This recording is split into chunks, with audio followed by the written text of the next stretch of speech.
Gaafiin koo jalqabaa lammiin barate gaafii mirgaa gaafataa kan jedhee eenyudha? Mbek. Ame Mandela maybe Mandela. Mandela. Martin Luther King, Mandela, Gandhi. Mani Mandela mitere? Namni yeroo jalqabaatiif biyya Oromiyaa jedhee moggaase eenyudha maqaan isaa?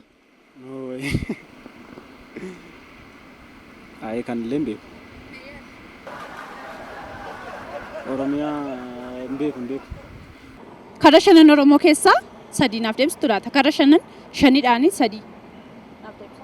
Ya Rabbi. Seensisa Shan. karra shan. Askan shantu jira? Karra shan seenaman. Duukam jira? Shadda. Karaa ambomoo maal? Karaa boomaa jira. Bu'uura. Ayyee karra Oromoon shanan qabdi. Haala seensa fagalaafne jechuudha. Mee karra shanan kana keessaa sadii. Shanan isaa yoo beektas natti tola dubbata.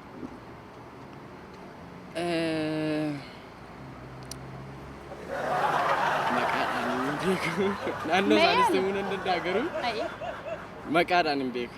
Mee yaali waandaa. Eessa deemsi jalqabaa like Seensisa magaalaa Finfinnee meeqadhaani? Isaan keessaa immoo sadii. shannaan jette miti ree?